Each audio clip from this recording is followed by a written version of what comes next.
Good afternoon, everyone. I'd like to welcome all members and guests to the July 3rd, 2024 Public Hearing Committee meeting. And I'd like to remind everyone that our meetings are web streamed and televised, so if you could take a quick moment to ensure your phones are on silent, that would be appreciated. For those attending virtually, please mute yourself when not speaking, turn on your camera when called upon to speak, and remember to use your raised hand feature icon on Teams. And with that, I call the July 3rd, 2024 Public Hearing Committee meeting to order. All members of council are present today. Are there any disclosures of pecuniary interest? Okay. I'm looking for a mover and a seconder to approve the agenda as presented. Moved by Councillor Columbus, seconded by Councillor Huffman. All in favor? That's carried. Thank you. We have some new introductory comments for introductory comments for our public meeting, our hearing committee, because of the provincial act. So I now officially open the public meeting held under the Municipal Act, the Planning Act, and County Policy. Please be advised that under the Ontario Planning Act as amended by the province, only specified persons and public bodies as defined in the Planning Act may appeal a decision of Norfolk County to the Ontario Land Tribunal. Third parties or anyone who is not a specified person or public body do not have the right to appeal a decision to the Ontario Land Tribunal. However, to preserve the ability to be a part of any appeal to the Ontario Land Tribunal, third parties or general members of the public are required to make comments or provide written submissions. For the public and council's benefit, I looked up specified persons under the Planning Act, and it is anyone who before the plan was adopted made oral submissions and at a public meeting or written submission to the council. So long story short, the meetings we're having here today, they are to allow oral and written submissions to council to give consideration to the development file before us. There won't be a decision made here today. We're going to compile everyone's thoughts and comments, and staff will come back to us with some answers to some of your questions and concerns in a subsequent report, and that's when we will make a decision.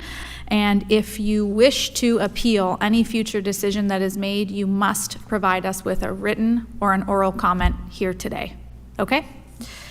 With that, I'm going to turn it over to Mr. Sloan for the only item we have on the agenda today, which is 487 Norfolk Street South, Simcoe CD 24087. Thank you, Madam Chair, and good afternoon. So for the one development file we have this afternoon, we have Mr. Wallace here to provide an overview, so I'll turn it over to Andrew. Thank you, Brandon. Through the chair, the land referred to as 487 Norfolk Street South is made up of 3 lots with municipal addresses of 487 and 481 Norfolk Street South and 7 Decoux Road.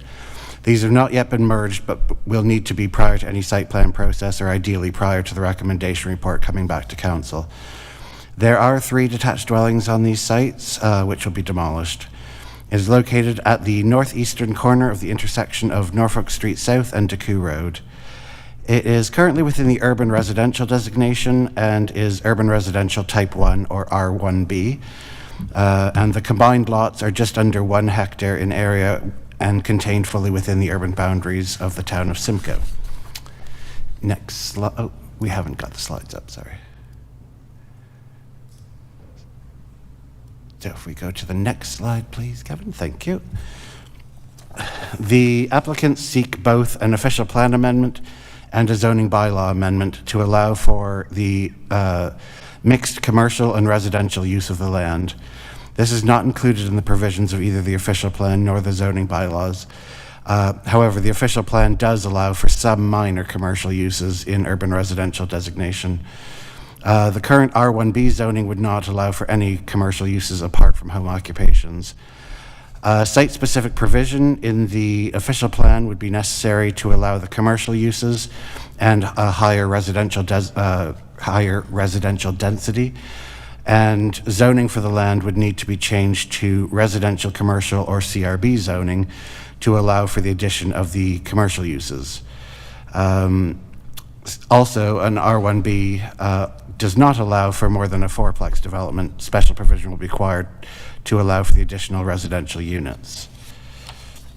Next slide, please.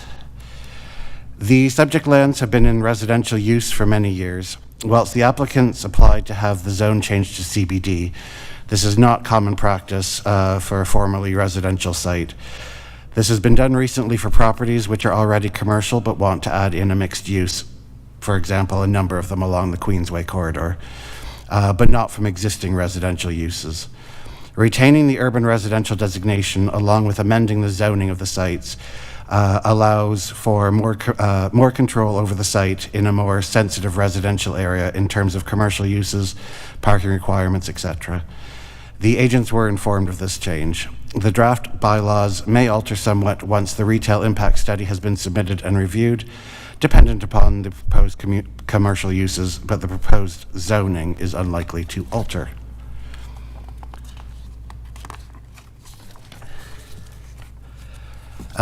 In terms of the official plan amendment, the land would remain urban residential OP with a special provision to allow more intensive ground floor commercial uses and an increased residential density. Once the retail impact study has been reviewed, this may need to be changed to another designation. However, this is unlikely. Changing the designation to downtown or shopping center would not be appropriate for the proposal given its location. In terms of the proposed zoning amendment, it's proposed to amend the land to be central business district to allow the ground floor to be used as commercial space with residential units above. However, as mentioned before, it's not typical to create a new area of CBD outside of a downtown area. Amending the land use to CRB with a special provision to allow more than 4 residential units on the site would be more appropriate and reasonable. Any overage in the 11-meter total permitted building height in this zone would be subject to minor variance at site plan stage. The final zoning for this land will be subject to refinement as the application is considered. In total, there would be 42 residential units with a mix of 1 and 2 bedroom units, the exact mix to be determined prior to site plan. Go to the next. The technical comments received prior to the submission of the report to clerks have been provided and are contained within attachment C of your reports pack. By way of update, preliminary comments have been received from development engineering. These comments are actually on the slide, though they're not on the slide. This is the older presentation. Right, so I will just quickly run through the comments from development engineering. So they've written, since report CD 24087 was published, staff have had a response from development engineering which raises the following points. Conveyance of needed road widenings along Decoux Road and Norfolk Street South. Identification of any needed intersection improvements at Norfolk South and Decoux Road, for example, turn lane storage, pedestrian crossing improvements, etc. Servicing capacity and availability, noise and lighting studies for the protection of abutting lands, on-site storage, stormwater management approach, or SWIM, and location and placement of proposed retaining walls around the perimeter of the site. Most of these will be reviewed through the site plan process. The agreements coordinator has also recommended a holding be placed on the land until the owner has provided acceptable engineering drawings, performance securities, and entered into a development agreement that will be registered on title. And then finally, I've circulated to you all a third-party comment received this past weekend for your information. In general, it raises similar concerns to those voiced in the public comments, which were included in attachment D of your report pack. If we can go to the next one. Considerations at this time can be given to the need for more rental units in Simcoe. Parking would be meeting the zoning bylaw provisions.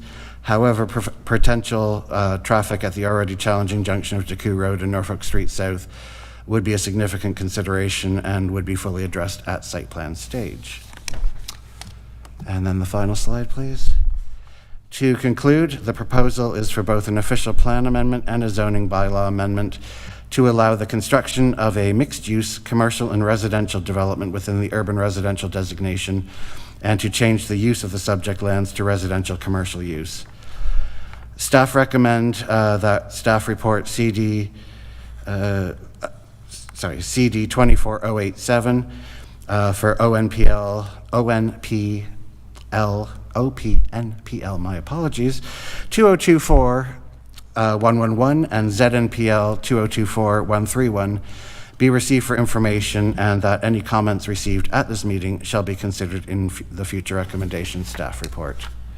Thank you, and I'm here for any questions. Okay, thank you, Andrew. Questions from committee through to staff? Councillor Duthie.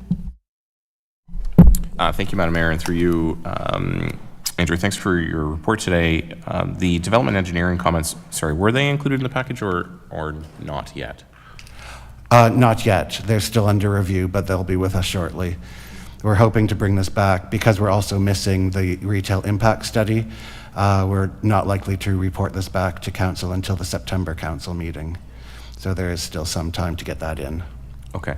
If I may continue, Madam Mayor, there was a comment in there regarding in your presentation, I think, regarding the traffic impact study.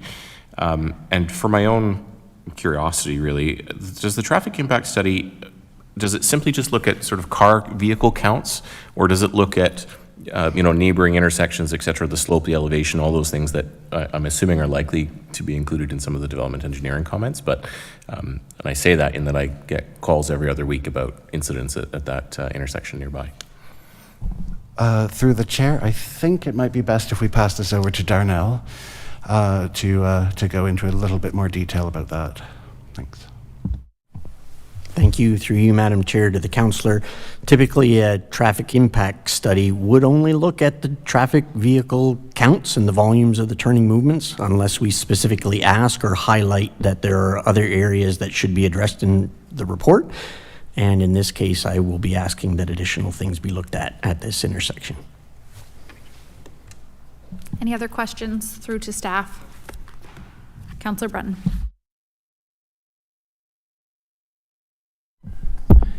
Thank you, Madam Mayor. A couple of things that I want clarification on. I'm on the, they've done some parking figures on here, and I'm a little unclear as to if the proposal with the number of units they propose, 116 to 135 parking spaces would be required. Am I reading that as a variable, or is that a fixed based on 42 units? Can somebody answer that question for me? Through the chair to the councillor. The calculation for apartment units would be 1.5 parking spaces per unit, so that would be 1.5 times the 42. Plus, each of the commercial units would have its own square meter versus number of parking spaces. So I believe at this point they are exceeding the parking requirements for the land based on the number of residential units and the sort of proposed commercial units. It's not a significant overage, but I believe it may be 20 or so additional parking spaces that they don't necessarily have to provide. Okay, all right. Based on the zoning provisions. Okay, and just back on the intersection itself, and I want to, so I'm clear on that, and Darnell or yourself can answer this question, but when you look at that intersection there, to me, with that volume of traffic changing, like turning movements and so forth, and there's a visibility problem to the south, and I'm just wondering, you said there would be a widening possibly on, I know Decoux Road might require that, but what about, are you saying Norfolk Street may require that also? Did I read that right? Darnell? Through you, Madam Chair, to the councillor, yes, there's along the west property line of the subject lands, there's a bit of a jog in it. I think it's a 7-foot sliver that should be taken as a road allowance widening along that western boundary. Okay, all right. Yeah, I have some other concerns, but I'll wait, Madam Mayor. Thank you. Councillor Duthie. Thank you, Madam Mayor. Sorry, I missed this earlier.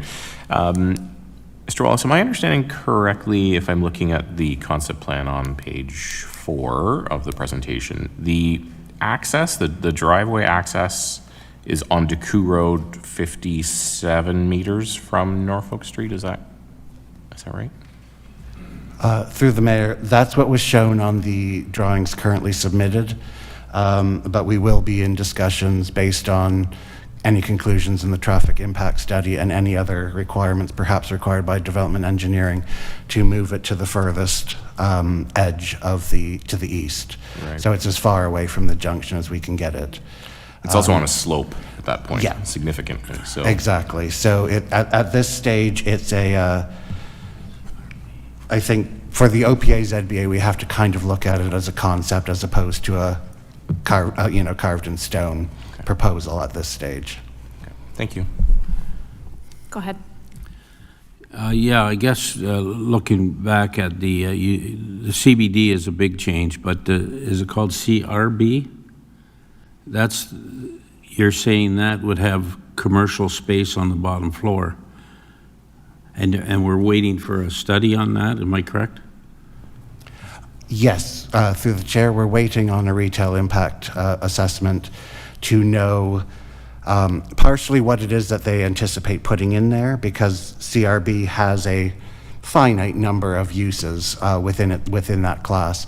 So that may have to be added in if there's specific things that are required for that site, might need to be added into any zoning special provision to the change zoning. And then, sorry, what was the second part of that? There were two pieces I was coming after. Yeah, so the CRB is residential commercial, and Is there, I guess, if oh, I sorry, may. retail impact study, yeah. So the retail impact study will also tell us the impact that it's going to have on potential downtown businesses, existing businesses that are within. That's why we would ask for a retail impact study whenever there's a out of downtown OP designation site looking to increase commercial use. That needs to be covered as part of this retail impact study. Is there any chance that that study could recommend nothing as far as commercial? Is that an option in that I don't know who the author is, but is that a possibility? Through the chair, I think I might have to come over to Brandon for that, because I don't have a lot of experience with reviewing retail impact assessments. So. Yeah, through the chair, it's likely that any retail impact study would be assessing the potential implications, but also sizes. So that is one possibility that may come out of some kind of study, is that there's a maximum size limit on any commercial type uses, either individual outlets or in total. There already is commercial that's nearby. Often these type of assessments will provide some justification for it. There is the potential, if needed, to do a peer review of said study as well. The other thing that Mr. Wallace is kind of mentioning, and where this application is interesting, and Norfolk is going to be starting to evolve and probably going to start to see more of these in the future. We don't really have an updated contemporary template for a mixed-use zone or a mixed-use designation. We have the downtown. There's some of these periphery areas of downtown that have this, but anywhere else, we don't really have that template for a new mixed-use designation or zone for new development, or even in existing buildings. That is something that we're going to be looking at as some of the upcoming planning work, but that's where this file kind of gets caught in, that essentially we're going to have to do the assessment, do the review, and identify what is the most appropriate zone for this context, for this site, and add site-specific provisions to it. So what is the range of uses for non-residential and residential, but then also what is the height? Like, it's 3 stories, that's the maximum. What are the distances and setbacks to adjacent properties? What is the density in parking? Find the best, most suitable zone, if it's appropriate, in our recommendation.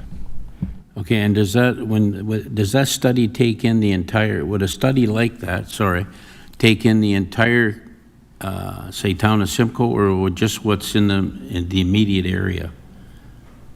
Through the chair, I'm not familiar with the exact scope or any parameters that we've put on this, but typically it would look at the policy through official plan is about downtown, but I think in this case it would also investigate any of the surrounding commercial within a certain distance. So for example, the Sobeys Plaza is right there, so it would look at the Sobeys Plaza. This also might be looking at more kind of neighborhood scale type uses versus, I would call the Sobeys Plaza more community scale uses, and look at that and where are the closest neighborhood shops or places, personal services that people could go. Okay, I don't, sorry, just to be clear, I don't think we've put a size scope like the entire town of Simcoe on it. I don't know. My last question is, and I don't, and maybe it'll come later, but I'd like to see some contour mapping that shows that height of that building in relation to the people that sit down below it in the subdivision. And I'm concerned that they'll be sitting out on their balconies looking in the backyards of those houses down there. Anyways, thank you. Any other questions? I'd like to go back to the Central Business District versus the CRB. So it appears to me, if I was the applicant, I'd be asking to be in Central Business District or the creation of a new Central Business District as well. But there's significant less benefits for the community. Like, as I read it, Central Business District they have less requirements for their sight lines. They have less requirements for parking. They have less requirements for the setbacks. And I don't quite understand the regulations around the apartments with that just quickly looking between CBD and CRB. So I don't think that I'd ever get behind supporting creating a central business district just in this small 3-lot area. I think that's exactly what I would ask for if I was the applicant, but that doesn't make sense here to be reducing that. So is this just how this has shaken down? The applicants asked for central business district and you've brought it forward. We didn't try to talk them into something else? Through you to yourself. It is, we've not had an in-depth discussion with them, but they have been informed that that was how we would bring it forward, was as CRB as opposed to CBD, simply because we could not support CBD in that location. Okay. Yeah, that's interesting. All right, I don't think I have any other specific questions. Anyone else? All right. Is there anyone present here in council chambers that wishes to speak to this report today? Come on up. We've got a podium up here, so if you could approach the podium, there's a button you can turn on the right-hand side. Yep, and then if you would just state your name for the public record. You have 5 minutes, and I can let you know when you have... Thank you. Hi. You have 5 minutes, and I'll let you know when you have 1 minute remaining. Go ahead, Okay. whenever you're ready. I'm Audrey Roxboro. I live over on 29 Simpson Ave in the subdivision. All of us residents are very upset because the traffic up there on Norfolk Street and Decoux, get the OPP reports. I've been in an accident. My son almost got hit years ago there. That intersection is impossible to widen, and when you're asking another building to come in, especially from residential to central business district, you're going from down here all the way up here. There's too much going on at that intersection. You haven't probably looked at sewage. You probably haven't looked at the water issue down there. That new subdivision across from Decoux subdivision, take a look. Some of the people on Turner Ave don't have high pressure water anymore due to that subdivision. There's too much going on in that area. You've got a new subdivision that's going to be built up on top of Decoux Road. The intersection there at Norfolk Street, if you put a driveway in that apartment building, it's going to be too close to Brant Ave. That way, you've got the vet across the road, you've got the other entrance at Turner, you've got trucks going up, no sidewalks, no nothing, an accident waiting to happen. You have to look at people with disability. Also, people in wheelchairs that's trying to cross that intersection is very impossible for them. You've got kids that are down there that's visiting their grandkids. That's also a problem down there. There's just too much going on in that area. And when you're asking for commercial and residents to be there, you're dealing with Sobeys across the parking lot. You're dealing with that beer store, people coming out of Tim Hortons. It's crazy. There's an accident almost twice a week if you get the OPP report, believe me. And you can ask the people on Brant Ave. They hear all the accidents back there. So that's basically what I have to say. Okay, thank you very much for coming. Does anyone else wish to speak on the public record? Come on up. And if there's a few extras, you can get the next person kind of ready to go. If you would just come up and state your name for the public record. Tom Baker. I live on Decoux Road. And I can't believe so many people want to live at this end of town. In the last 2 years, it's gone nuts. The road's busier now than it's ever been. There's kids walking down there from the subdivision. There's 16 of them pass our door every day, both ways. And not against where they come from, but they were never taught which way to walk on the roads. They walk on the wrong side, they'll walk 3 abreast. People stop, they go around them. And I'm pushing for sidewalks down there, and they tell me that it's not in the works. So, I mean, somebody's going to get killed, and I hope I'm not the one that does it to them. It's just rough down there. They promised me storm sewers down there. The last subdivision had it. They promised me to fill in my ditches and put storm drains down. That owner went away. Now we got a new owner. The drawings that Valley did are garbage. And now Mr. Pugsley come down and said they're going to fill the ditch in again. But the subdivision shut down, so I won't live long enough to see that filled in, and the sidewalk will never go in. I just worry about people getting hit. And I don't want to be the one hitting one, and I'm on that road 2 and 3 times a day. So I don't want to do it. That's about it. Okay, thanks, Tom. Thanks for coming. We appreciate that. You're definitely not the only one that's advocated for a sidewalk either. I did get an email, Councillor Duthie and I, recently. Go ahead and state your name for the public record. My name is Margaret Payne. I live on Simpson Avenue. And yes, I'm further in, and it doesn't directly affect me, but in a way it does, because I go to that subdivision probably every day.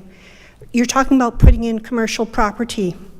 There's already, every time I look, there's empty little shops in the Sobeys Mall. So what's the rationale for putting in 8 more commercial spaces? That doesn't make any sense to me.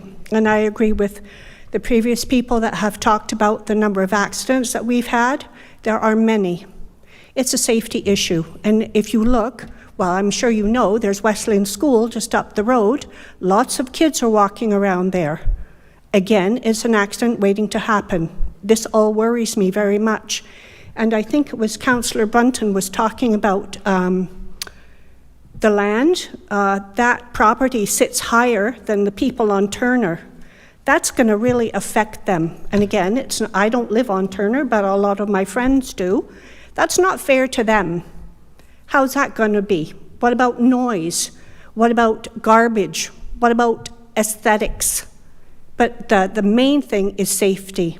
I'm very, very worried about that for children, for in that subdivision particularly, we have a lot of, I'd say, elderly people like myself. Maybe maybe we don't have the same reaction time as a younger person. I don't want to be looking behind me and you know, my eyes in the back of my head, worried about traffic shooting out of that new development. No, I don't think so. I mean, I understand it's you guys want new development, you want new rental spaces, great, but not there. Put it someplace else. Thank you. Anyone else wish to speak?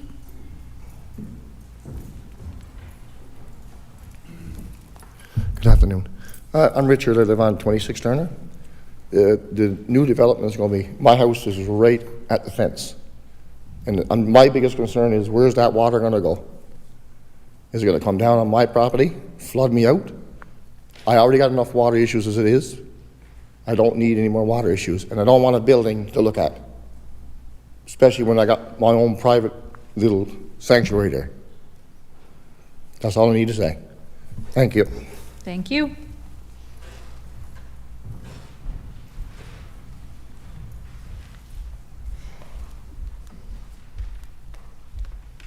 Hi, I'm Christine. I live right across the street on Decoux Road, right across from the said property. Not happy, been there for 4 years, and knowing that that could be right across the street, and I'm staring up at 4 stories, into my yard, into my front porch, my front window. I'm really not happy about it. The traffic is insane already. In 4 years, it's gone up tenfold, I would say. So I just wanted to say I'm not happy, and I really don't want it to happen. Christine, can we just get your last name for the public record? Stuart. Anyone else?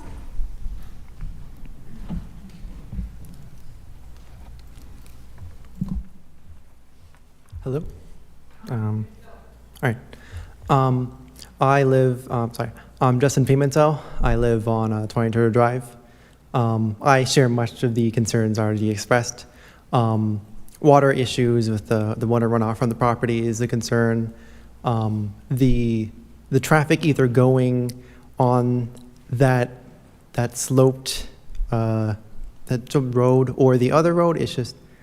I am personally a fan of mixed-use development. I see that as a really good way for our city to go, but I don't see this location as a good location at all. I think it would cause a lot of problems for residents. The development of the site itself would cause problems. I just think it's not a good idea. That's all. Thanks, Justin. Anyone else?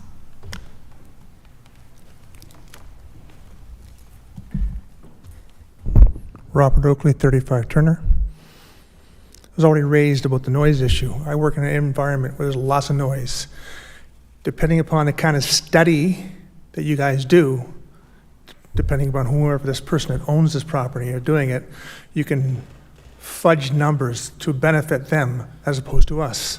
Anybody on Brant, I would sell my house. Anybody.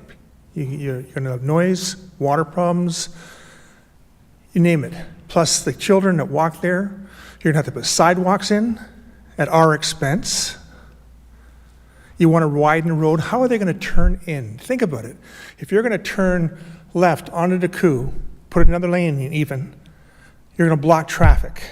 If you're coming the other way, off of Decoux, trying to get into that facility with that many units, you're going to block traffic. If someone's turning left, slows it all down. Everything backs up. So now you have even more noise. And plus, by using this particular place as your, I guess, your template for the new joint rezoning, this is like the other people said, this is not the place to start it with. Go out further, someplace where it's safer, better runoff for water, and we already have a retail close by. Thank you. Thanks for coming. And Rob, for what it's worth, we're really good at getting developers to pay for sidewalks, but I hear you. Anyone else? Why don't we just forget about it and get a developer right out of town? Hey, other cities give bus tickets. I'll take it. I'll even pay for the whole goddamn thing. Send them a person. Okay, thanks for coming. Anyone else wish to speak? Okay, is there anyone on the line that wishes to speak? I see we've got one person online. Any comments? Final call? Okay, back over to you, council. We have a staff recommendation before us just to receive the report as information. Staff will take the concerns and put it into another staff report and return in the fall, I believe. Is there a mover and a seconder? Moved by Councillor Huffman, seconded by Councillor Vanadrishi. All in favor? That's carried. And that's it on the agenda today. So, Councillor Huffman moves adjournment at 3:34 p.m., seconded by Councillor Duthie. All in favor? That is carried. Thank you, everyone, for coming today.